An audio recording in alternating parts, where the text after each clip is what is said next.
Well, Paige, thank you very much. Thank you very much, Paige, for that very kind introduction. And good morning, everyone. It's a pleasure to be with you, at least virtually. I'm only sorry I couldn't be in Atlanta for this conference, but obviously, given the necessity to be working, I'm here via Zoom. I want to say, first of all, what an honor it is to participate this morning. And I really want to begin by expressing condolences on behalf of the United States mission to China, all of my colleagues, women and men, Chinese and American, on the passing of First Lady Rosalynn Carter. We issued a statement when she passed away because she was such a distinguished, such an effective, such an admirable representative of the United States in her own right during her time, obviously, in Georgia when President Carter was Governor Carter, but also during the presidency and in their post-presidency in the Carter Center in Atlanta. So much admiration from all of us at U.S. Mission China for First Lady Rosalynn Carter. Secondly, I want to say what an honor it is to pay tribute to President Jimmy Carter today. Many of us of a certain age, and I am of that certain age, who were in universities in America, across America, and maybe even across the world in the 1970s, were inspired by his commitment to public service and the selfless public service, the highly ethical public service that he practiced as state senator in Georgia, as governor of Georgia, and particularly as president of the United States. As Paige hinted, I had my start in public service during the Carter administration. I was really honored to be an intern at the Department of Commerce and working on African fisheries in 1979, 80. And then I had my start in the Foreign Service as an intern at our embassy in Nouakchott, Mauritania, in the Sahara Desert in the summer and autumn 6 months of 1980. And I can tell you, I saw a glimpse that summer of how consequential the Carter presidency was in foreign policy. President Carter was the first American president, certainly post-decolonization, who made Africa a priority in American foreign policy, who made development assistance towards Africa a priority. And I saw that from the vantage point of a Muslim country, Mauritania, in West Africa. And think of the other achievements that President Carter had during his presidency, particularly in national security and diplomacy and foreign affairs, his stewardship, and it was controversial in many ways, but it was right, of the Panama Canal treaties that really led us into a better future with the countries with Panama and Colombia and the countries of Central America. Think about his enormous contribution to the end of white minority rule in Rhodesia, in his support of what eventually became the Lancaster House Agreement of 1978, the end of white minority Rhodesia and the beginning of Zimbabwe. And then and we have to think these days when we look at these terrible events in the Middle East, it was President Carter in March 1979 who was the negotiator and the person who brought Anwar Sadat of Egypt and Menachem Begin of Israel together in the first agreement that normalized Israel's relation with an Arab state, with Egypt, in 1979. That agreement has held, and it's held to this day.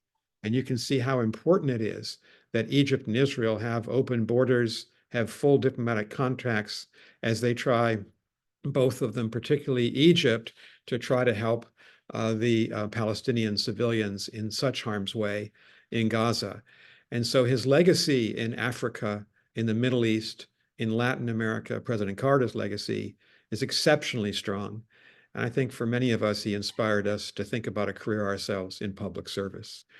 But I'm obviously, as a U.S. ambassador to the People's Republic of China, very pleased to be with you to discuss one of his major achievements, and that is the full normalization of our relationship, U.S. relationship with the People's Republic of China. I remember back in January of 1979, I was a graduate student at Johns Hopkins SAIS. I think I heard that Professor Lampton is there, so I say hello to him as one of our great distinguished professors.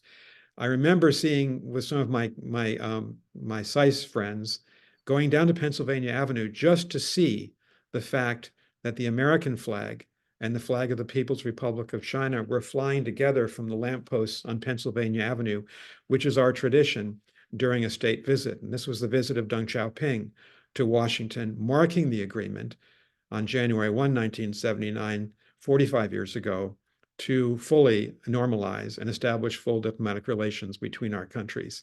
It had been 30 years since the creation, since the beginning of the People's Republic of China, where the United States really had had very little contact with China. President Nixon, Secretary Henry Kissinger were able to at least achieve the beginning of these liaison relationships between the two countries in 1972 and then 1973. But it was President Carter who was able, with Deng Xiaoping, to make the final agreement that was so important then. And it was the correct decision that two great and major countries in the world, powers in the world, the United States of America, the People's Republic of China, would have the ability to talk to each other every day through ambassadors and embassies in each other's capitals. And so we pay tribute to President Carter today for that monumental achievement. We look back on it 45 years later to assess that it was correct in every way. And as Paige just pointed out, President Carter's stewardship of that relationship in the very beginning was critical through the ensuing decades, through some of the better times and some of the worst times of those decades. And I think looking back, we can take some inspiration for what we have to do now, looking ahead in this new year of 2024 to see how we can further stabilize the relationship between China and the United States. We think in the Biden administration that we were able to take some steps in the second half of 2023 to stabilize a relationship that was at a very low point by the spring of last year, following the balloon incident of February of 2023, and following the excessive Chinese reaction to Speaker Pelosi's visit back in August of 2022. And so we believed that it was important to create deeper cabinet channels of communication between the two governments, which really didn't exist until last spring. And that's why Secretary Tony Blinken visited Beijing in June, Secretary Janet Yellen in July, John Kerry, our climate negotiator, in July as well, the late Secretary Henry Kissinger's visit to China, to Beijing. And I met him at the airport on a very hot day in mid-July of last summer, I think also helped to stabilize the relationship. And that was followed by a succession of other meetings. Secretary of Commerce Gina Raimondo, and she plays a very important role in the US-China relationship on technology issues. She made her first visit to China in August of last year. And then we had two consequential visits leading up to the San Francisco summit last autumn. One was by the Senate Majority Leader Chuck Schumer and his Republican co-chair, Senator Mike Crapo of Idaho, leading 6 senators for the first congressional visit to China in 4.5 years, where they met with President Xi Jinping, they met with Foreign Minister and Director Wang Yi, and they tackled some important issues, including fentanyl and the Gaza war and other issues. And then we had the first governor to visit in 4.5 years, and that was Governor Gavin Newsom. It was really important for us, for both sides in this relationship, to decide that we had to push forward with these high-level contacts because COVID had pulled us apart for the last 3.5 years. Our student population, at least the American student population in China, plummeted to 350 students only last year in 2023. We had, as I've explained, very few cabinet level conversations. We didn't have the ability to speak on a regular basis. And that's so important in the conduct of diplomacy at a critical time between these two countries. And so we felt it was important to create this new foundation of the relationship. I think we succeeded in doing that. Foreign Minister Wang Yi made an important visit to Washington in late October. And then Vice Premier He Lifeng made an important visit to see Janet Yellen, our Secretary of the Treasury, just before the two leaders met in San Francisco in mid-November. I was with President Biden for that meeting with President Xi, and I think it did culminate the year by convincing both sides that despite the very real and important differences between us of a competitive nature, that we had to make sure that we were committed, both of us, to a continuous discussion at the highest level, and they had it over a better part of a half a day in Woodside, California. And the results of that meeting, I think, are important for 2024. The two leaders agreed that we would work on fentanyl. It's very important for the United States. I think the Americans in the audience know that the leading cause of death in our society of Americans 18 to 49 is the synthetic opioid fentanyl. Over 90% of the precursor chemicals that that were used by the drug cartels in Central America to fabricate fentanyl came from illicit black market companies in China. And so President Xi agreed that the Chinese would work with the United States to cut off that flow of precursor chemicals. And I must say, since that meeting on November 15th, we've seen action, real action, concrete action by the government in Beijing to begin to shut off the flow of precursor chemicals, to take action against those Chinese companies that were involved. And we appreciate those efforts, and we look forward to a continuation of those efforts. The second agreement that the two leaders made was to resume military-to-military communications at all levels, particularly at the most senior levels. They had been cut off, we thought very unwisely, by the People's Republic authorities following Speaker Pelosi's visit to Taiwan in August 2022. And the fact that they've been resumed means that we've now had a conversation between our new chair of the Joint Chiefs of Staff, General Brown, and his Chinese counterpart. We hope that it will be possible for our Secretary of Defense, Secretary Austin, to have a conversation with his Chinese counterpart. And we hope at all levels, from the ministerial level on down, we can have a quality of communications that will reassure both of us that in the event of an accident, in the event of a misunderstanding, our two militaries can talk to each other. And frankly, this is something that's really concerned me as ambassador over the last couple of years. Our two militaries operate in very close proximity to each other in the Spratly and Paracel Islands, international waters and airspace of the South China Sea, in the Senkaku Islands of the East China Sea, and certainly in the Taiwan Strait. And because we are dedicated to peace and to peaceful relations with China, it's important that our militaries have this ability to talk together. A third outcome of the San Francisco meeting was the agreement that we should begin a discussion between our two governments, as well as our two societies, about the implications of artificial intelligence for global stability. We're at the very beginning of that. We have to decide how best to structure that conversation. We have to decide who should be at the table. In the case of the United States, I would say, obviously, representatives of our government, but also of our private sector, where much of the expertise in artificial intelligence resides. So that was a third very important outcome of San Francisco. And a fourth is one that really gets to the heart of the work of the Carter Center, and that is the fact that we need to put our people back together. I refer to the fact that while we have just under 300,000 Chinese students in the United States today, and our embassy and consulates have issued over 100,000 new Chinese student visas just over the last 8 months, we only have right now, we've doubled our 350 number of American students in China to about 700 American students. We hope American students will come back to China. And we hope our student populations in both countries will make sure that reinforce the idea that our younger populations need to know each other in their 20s and 30s, so that when they're leading our governments and our nonprofit institutions like the Carter Center, they'll know a lot about each other when they reach that point. So that's an important aspect of people to people for us. We certainly want to see our nonprofit organizations continue to work together as much as that is possible. We want to see a continuation of business ties between the two countries. We have a $690 billion two-way trade relationship.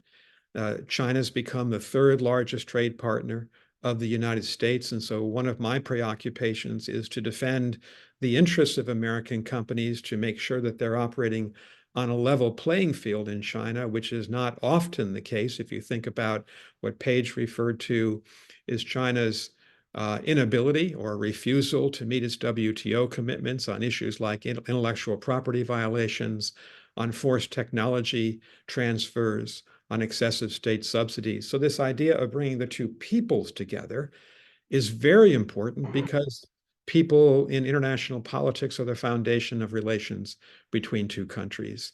So as we look ahead to 2024, we're in it, and we look ahead to the next 12 months, we hope that that spirit from San Francisco can continue to buttress this relationship. Let me just make two final points. Um, Obviously, as we look ahead, we want to be able to work with China where our interests are aligned.